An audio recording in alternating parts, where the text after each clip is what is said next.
This is tape number 11.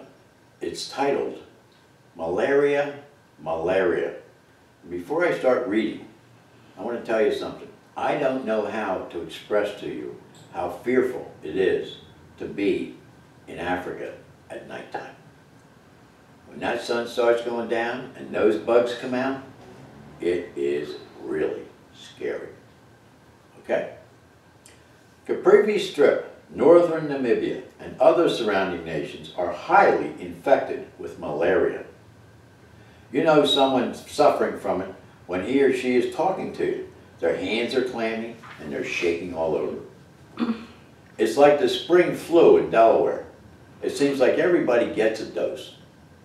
That's the general attitude of the local population. I don't want to oversimplify that.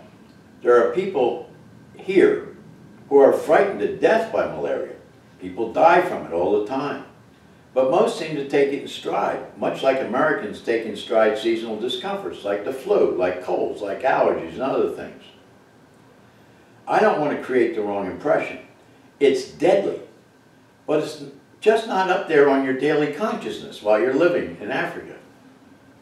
As I look back on the discussions and conversations I had about malaria at the Guinea Fowl Inn, I'll tell you as honestly as I can remember, 50% of all the discussions we had were about mosquitoes, malaria, black water fever, and other strange things that go bump in the night. Everyone was conscious of the fact that the prophylactics do not cure malaria. Let me explain this. The pills that they recommend do not cure malaria. They only delay it. Everyone was totally aware of the fact that the malaria mosquitoes, after they bite you, completely disappear. Also, the parasite must build its army inside your body by attacking your bloodstream. So the prophylactics merely delay the action. Everyone knew this. I never admitted I wasn't taking the drugs, knowing that when I got a dose, if I got it, it would come very fast. I would know what it is. I could identify it in my mind and run immediately to the doctor. I asked this question back at ICAMS of the World Teach doctor. He said, Tommy, take quinine pills with you. I asked for a prescription and he said, they'll be easy to get from the chemist in Caprivi. So off I went to Mosquito Land. I met Henry and Gladys, his lovely wife, one night on the porch at the Guinea Fowl Inn. They're a delightful South African couple. She's actually French, and he's actually English. They've been living in Namibia for a long, long time, and he's what we call an old salt in the Marine Corps, a guy who's been around so long he invented everything, including the sea bag. Henry had a Marine personality. He could be grouchy, but most of the time he was a pure delight after I got to know him. The first time I met him on the porch, he was hard on my nervous system because he knew everything about mosquitoes, and all the warnings he gave me, I wasn't completing. And I wasn't even thinking about the skeeters. He kept irritating the absolute hell out of me, but down deep I knew he was right. And when he looked me in the eyes, and in a very sincere way said, son, when you get into trouble in the bush, contact me immediately and come to my house because I'll take care of you. Actually, I'd never had an offer like that by a complete stranger, and rarely even from a friend. He made me feel at ease. I visited them at their home often after that night, but I didn't see him for several weeks after I went into the bush. I finally stopped by one weekend. Gladys was totally irritated that I hadn't come around more. I explained that I was really busy and had no transport, and said everything else I could think of as an excuse. She smiled, invited me in for tea. Henry wasn't home. I think it was a Saturday afternoon, and Henry was out working. Then I heard this gravelly old drill instructor voice and a bang of the doors, and a high-pitched yelling at the dogs, and then a yelling at Gladys. And finally he saw me, stopped dead in his tracks and yelled, "Welcome, Yank! Where the hell have you been?" We sat and talked, and he showed me some books that were all handwritten histories of the old apartheid regime government in Caprivi. He had smuggled them out of the way of the destroyers of all the old records when they came into power with independence. He was hiding them. Actually, I was casually reading them in English when suddenly I yelled, "Henry, there's a guy living around here who knew the cure for malaria from 100 years ago named Dr. Marbury." He looked straight up and said, "Of course. It's talking about the South African tree book." I didn't know what he was talking about. He walked across the room. He reached for a book, turned to page 417, brought it over, laid it down in front of me and pointed and read, "That's a feverberry tree. We call it a feverberry tree." It explained in botanical terms the exact story, give or take a few words, that I was reading in the history of Caprivi. Dr. Marbury met a prospector who saved his life with the bark and berries from this tree.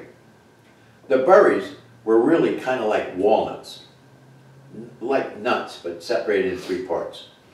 What was important was that Dr. Marbury successfully used the cure for 20 years on himself and all others before he finally found out the name of the tree. As I was reading out loud, Henry laughed and said, "Is that what you're looking for?" He pointed out the window at a feverberry tree on his driveway. I looked at Henry and said, "Where do you find these trees?" He pointed again. "There's one in the front yard." We went immediately out in the yard, stripped some bark with my trusty Swiss Army knife, 1/2 inch wide, so much like I thought the doctor would do. Henry gave me a couple of the nuts from the ground. According to the instructions in the book and in the history, I split the nuts to get to the meat, added the bark and hot boiling water. Then I ground it in the cup, and I sip tasted first. Then I drank most of it. Henry looked at me like I was insane. Gladys sipped some of the dregs. He shrugged at her as if she was also insane. And then I started mentally monitoring my physical feelings, what was happening to me. We all sat down in the living room. Henry and Gladys were kidding each other about Americans and our reckless courage. I looked up and said, "Gladys, does your tongue burn?" She said, "Yeah, right here on the tip." The tip of my tongue felt like I dipped it in chili powder, and the burn gradually moved straight back my mouth, back down my throat, and into my esophagus. It hit the top of my stomach, and it started gurgling. I felt something way down in my stomach gurgle, and when it hit my sphincter, I said, "Henry, I gotta go home." I got up and walked a 1/2 mile back to the Guinea Fowl Inn so fast as I could, and I spent the next 15 hours on and off the hopper. I assure you, I had no pain, I had no surprises, I had no agonies, I had no cramps, just voiding liquid until it was completely clear liquid. It was not as uncomfortable as it may sound. I'd get a warning by gurgle, and I'd get there in time. I'd walk slowly, purposely. I'd sit down and pure water poured out of my ass. The next morning when I awoke, I felt absolutely marvelous. I was totally dehydrated and I had to drink Schweppes all day long to get jacked up again. But I felt fantastic physically. I was full of energy, and I went back and told Henry of my experience. He laughed a lot, told me I was insane again, and said, "A foot away from that bark you cut on that tree is a strychnine tree. You'd be dead by now if you drank that." We both had a good laugh over it, about the character of Americans, and how they'll try just about anything to make a point, mostly just showing off. I sent parts of this tree back to the States to a scientific friend of mine at the DuPont company to investigate. The entire Marbury story was written up in the Lancet magazine in 1899. And the Lancet magazine, I wholly trust. The Lancet is the one that gave me the real cure in print for the first time of the cure for AIDS, which lays in what we call stem cells contained within the human placenta. So I really trusted the Lancet. So this is how concerned I was about fighting malaria within my own self in a natural way. I, by habit, was meditating constantly.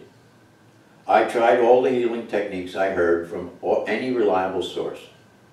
I remember watching 6 hours of African malaria stories on one of the network television stations before I left for Africa. It was a documentary.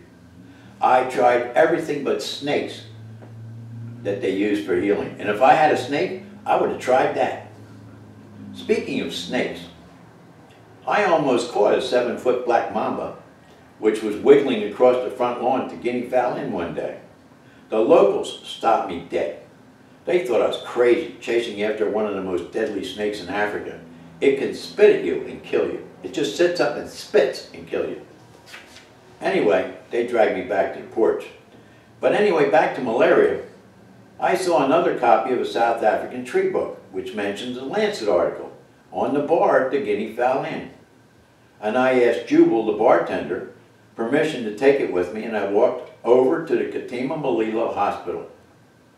When my turn in line came, I looked up and I saw Dr. Wonderful, my dentist friend, and she gave me about 5 minutes to speak. She was extremely busy with patients, but it was tea time. And after showing her my reference in the Lancet article, she said, "Come with me." We visited the British medical interns. I explained the entire theory. I told them of my personal experience, and they agreed to contact some place in England for the old Lancet article. The article clearly stated that no further medical research had ever been done on this issue, and that's what got their attention. So they recommended I visit a traditional healer named Isaac, and an appointment was made for me the very next day. I excused myself politely, laughing, and said, "Thank you, Dr. Wonderful." The next day, I arrived at the hospital, and I met the Sangoma, a traditional healer named Isaac. I showed him the article. He said, "Where is this tree?" He was surprised. He had never seen or heard of this particular application before. He got into his bakkie, myself with him, and we drove straight to Henry's house. He said, "I know Henry. Henry used to work at the hospital." Everybody in Caprivi knows everybody else. I said, "Right." We walked into the front yard. I showed him the scar, so I took the first cutting, and I kicked a nut over his foot. He said, "I know this tree."